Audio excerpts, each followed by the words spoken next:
Okay, I'd like to introduce our third guest. Pag-usapan natin yung pagkakatanggal doon sa National Security Adviser, yung unang appointee ni President Bongbong Marcos na si Professor Clarita Carlos. Kailan ba siya in-appoint? June 30. Okay. Mga 6 months, no? More or less.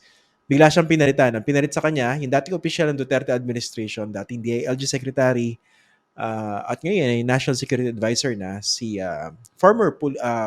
former military general si Eduardo Año. So, makakausap natin ngayong gabi ay ang isang security analyst. Dati rin siyang naging consultant sa National Security Council. I'd like to welcome again to our program si Professor Renato De Castro. Isa po siyang professor ng International Studies sa De La Salle University. At higit po dyan, pag tinignan niyo kanyang body of work, siya po ay isang security analyst. Magandang gabi po, Ganda sir. gabi, Christian. Nice to see you again. Kamusta ka na? Eto, okay naman po. Nagbago ako ng set para medyo cute naman ng konti. Ano, sir? Ano bang basa niyo rito? Bakit biglang pinalitan si Clarita Well, Carlos? naglabas lang kanina siya ng statement na she was not replaced. She voluntarily decided to transfer Okay, to Congress. pero That's should according should to we her. accept that in face value? Well, that's what she said. Probably she felt na she's not anymore useful in the Hmm. National Security Council. Hmm. Pero kayo, anong basa niyo? Well, I think she found the condition in the National Security Council not conducive to her as an academic. Kasi very What challenging do you din. mean? Well, I've worked, I do consultancy in government. I work as a consultant in the National Security Council. And I also do teaching in some government agencies. You have to be very, it's a different environment. Being an academic is, of course, very challenging in a bureaucratic setting. Kasi iba yung context niyan eh. Number one, iba yung objectives mo. As an academic, we're both academics. We're also teaching in USD. We're supposed to, our goal is to determine what we call the abstract notion of the truth, like a journalist. That's not the way government operates. Government operates in terms, of course, policy and, of course, accountability. No? So they're not concerned about academic issues. They're concerned about what is useful for us. Supposed to be academics, they are in the ivory tower. When you're in government, policy has to do with, what is to be done given this problem. You're not anymore concerned about explanation, prediction. You're concerned on a day-to-day basis. Then suddenly somebody will tell you, no, let's try to explain everything. Let's use certain academic tools, syllabus, so forth, so on. So you'll be sounding like a voice in the wilderness. So I've been, done consultancy in a number of governments. So I find it necessarily, really, the important thing is you have to adjust. We have a number of successful academics who also became successful government officials. Like, for example, my model here, of course, is Henry Kissinger. Yun nga. Magbabanggit sana ako ng mga ganun, di ba? Kunwari, in more recent example, yung sina Condoleezza Rice, no? Mga academic din naman yan. Tapos, they did fairly well sa government. Yun ba ang reason dito in the case of Clarita Carlos? O baka naman we're not seeing something, or we refuse to see something else? Well, of course, she ruffles some feathers, like, of course, in certain appointees niya that became very controversial.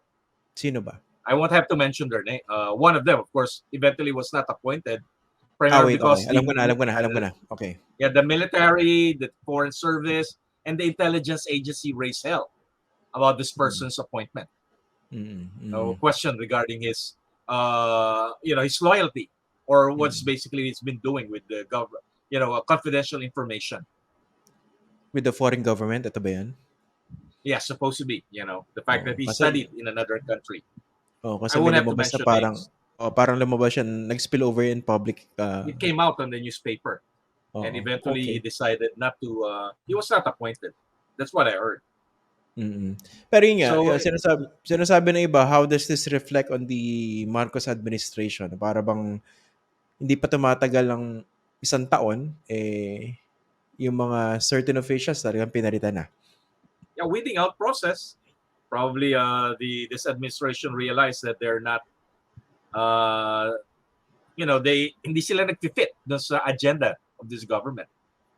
So they have to be replaced.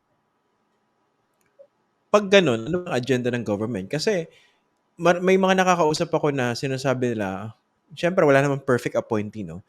Sinasabi nila yung mga pros and cons dun sa pagkaka-appoint ni Clarita Carlos. So, ayoko muna pag-usapan yung cons, no? Pero dun sa pros, sinasabi nila, at least hindi siya mukhang ano, no? Hindi siya mukhang sunod-sunuran. That she spoke her mind. For instance, on the issue of red baiting before, no? Sinabi niya, ano siya, counterproductive. So, that Yeah, was a welcome statement coming from the National Security Advisor. but Sa tingin niyo of ba course, mukhang yung mga ganong statement somehow didn't sit well with some the people that supposed have been, yeah, hawks in the yes, administration? Mm. those especially those who carry overs from the previous administration who were really dead set on trying to maintain a sustained campaign against supposed to be the communist insurgency, to end the communist insurgency. So for them, this is not something useful to their agenda to end the communist insurgency by appearing dovish, given the fact that they have been sustained by the momentum of the previous administration. Mm. So ganun din. I've heard that. I've heard that story. Oh. Pero gaano ba talaga ka-importante yung posisyon ng National Security Advisor? Well, kasi iba yung structure natin eh. Let's go to the origin of the national security system. No, it originated in the United States. No, in fact, in the case of the United States, it's legislated. They have the National Security Act of 1947. The system of the National Security Council is based on the notion of a war cabinet. So they're supposed to give advice to the president. It was patterned after the British War Cabinet when when the Cold War began in the 1940s. Congress decided to follow the pattern. No? It's an abnormal situation. So they have it's in the case of the American system is enacted law. The task of the National Security Council in the United States is to coordinate the three major instruments of statecraft in the American system. Number one, of course, you have the military, under the Department of Defense. Then, of course, you have the intelligence agency. You have, of course, the CIA, the National Security Agency, and other. You have 25. Then, of course, you have the State Department. So the task of the National Security Advisor and National Security Council is to coordinate the three instruments of statecraft. So they could not approach the president directly. It's American system. The National Security Council acts as what you call the gatekeeper. None of any of those line agency, whether you're the Secretary of Defense, Secretary of State, or let's say the Director of Intelligence, you cannot approach the president directly. You have to approach the National Security Council. So ang tawag nga sa American system ng National Security Council, it's the gatekeeper. In our case in the Philippines, our National Security Council is not legislated. It's created by an executive order. So it's not really fitted legally into our structure. So in the case of the Philippines, you will have, of course, the Secretary of Foreign Affairs, the Secretary of the Department of Defense, even the intelligence agencies could go directly to the president, not in the American system. So this is ito yung challenge, when I was in the NSC during the time of General Cesar Garcia, we were pushing for a legislated National Security Council. That's the task, no? Isa pang task ng National Security Council, again, this is based on the American system, is to come out with the national security policy, which talks about ano ba yung situation sa buong mundo. Then, of course, you have to come out with a national security strategy that will become the basis, for example, the national military strategy. So the National Security Council acts as, number one, gatekeeper, and number two, it's supposed to coordinate, to impose what we might consider the presidential agenda on these line agencies. We don't have that system here. We just have a National Security Council that is simply, as the term implies, providing just advice to the president.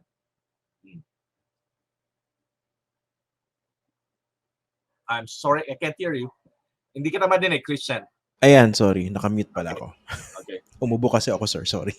So yun yung ayun yung Le- difference natin, no? in the Ayun yung case the of, model. Of course, the model is the American system. uh, We have i- a poor copy of the American system. Kaya mm, nasa sideline palagi ang National Security Advisor. Hindi oo nga, katulad sa tsaka American system.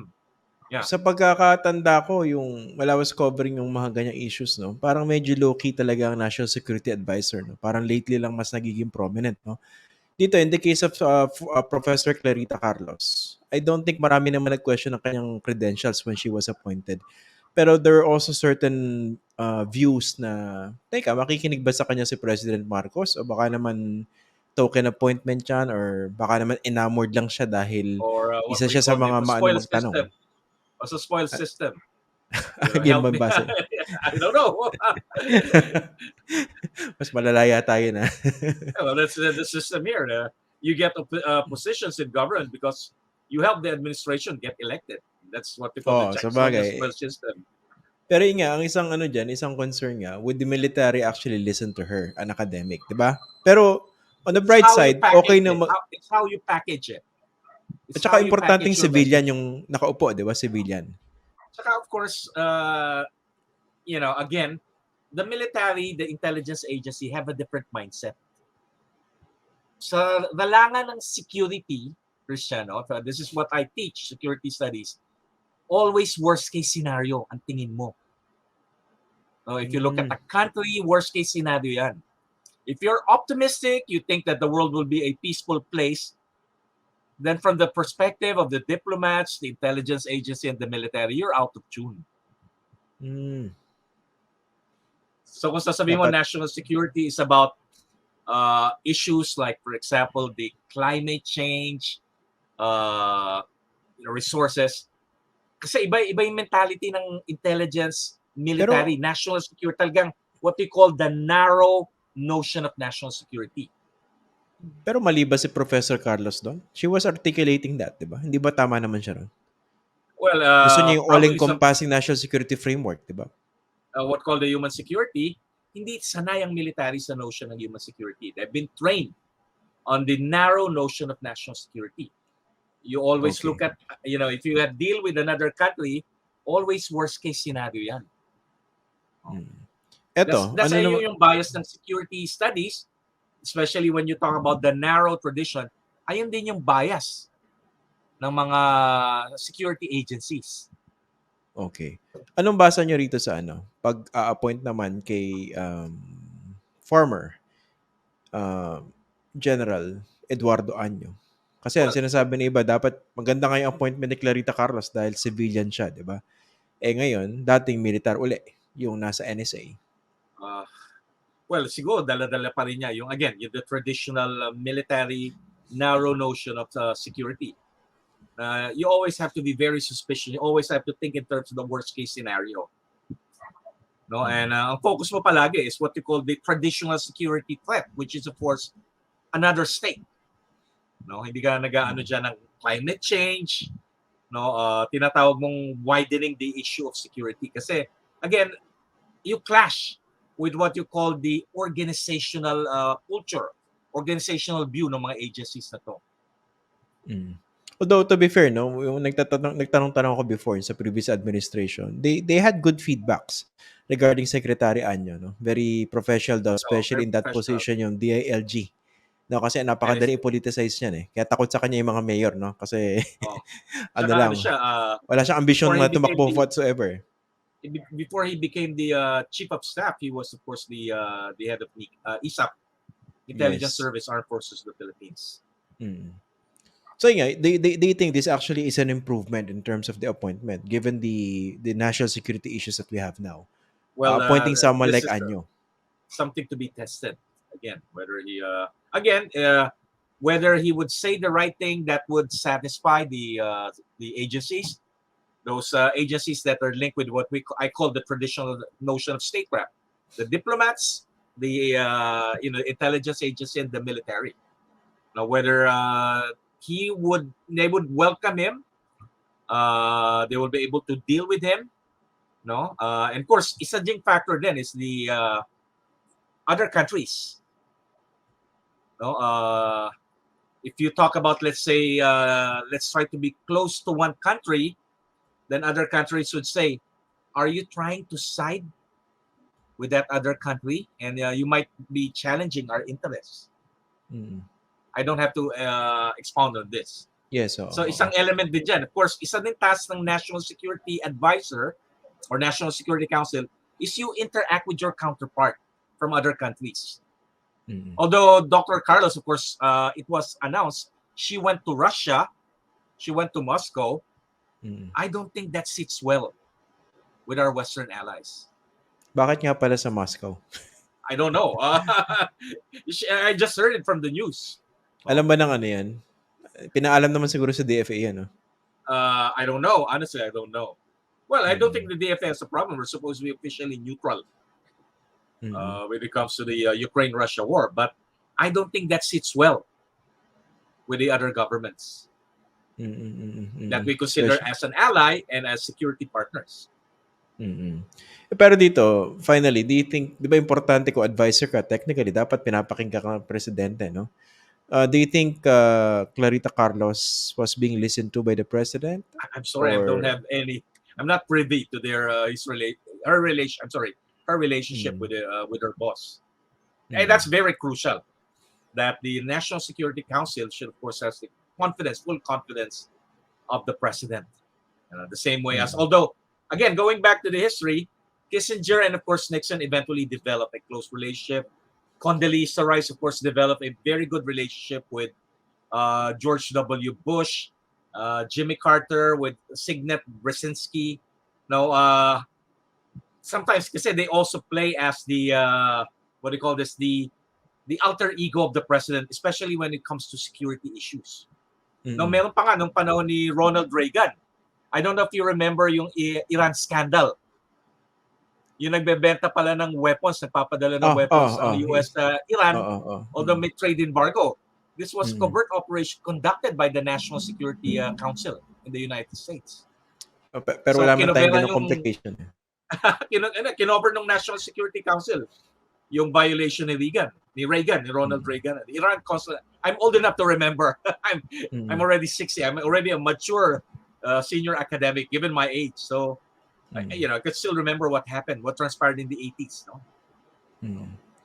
Okay, sige. Maraming salamat, Professor Renato De Castro, for... Hindi ko Christian, pareho pala tayong cat person. Ganun ba? Oo, okay. Lalo na yung kulig mo sa De La Salle University. Dito, kasama ko yung pusa ko ngayon. Gusto mong sige, patingin. Patingin ang pusa nyo. Oo. Kailan makita natin ang pusa niya. Mahal na mahal yan ng kulig mo sa UST. Okay. Ano yan, yung asawa po kasi ni Professor De Castro ay co-faculty ko po sa UST. Nasaan na? Ayan, wow. Ginising ko wow. Ano pong pangalan? Buster. Buster? Oo, Buster. Kasama ko ito lalaki, pag nagtuturo ko. Lalaki. Pag nagtuturo. Dating lalaki. Hi, Buster. Nice to meet you. Okay. Sige, Professor. Maraming salamat. Nice to see your cat, no? Si Buster. Buster, mahal yan nung kulig mo sa my spouse. Oo, si Ma'am De Castro. Okay. Pareho namin, mahal yan. Sige, sir. Maraming salamat po for joining us. Thank you. One time, pakita mo yung, yung pussycat mo. Nasa labas. Malayo. Nasa labas po. Ito, sa kwarto pa namin natutulog. Sa kama namin, pag bago kami, Baka kasi tumalon-talon kaya nag-ingat muna ako. Sige. Okay, nice to see you again, Christian. Sir, maraming salamat. Nice to see you again. Okay. Thank you. Thank you po. Thank you, sir. Kung nagustuhan niyo po itong video na to at naniniwala po kayo sa klase ng journalism na ginagawa po natin, pakishare na lang po itong video at please subscribe to my YouTube channel.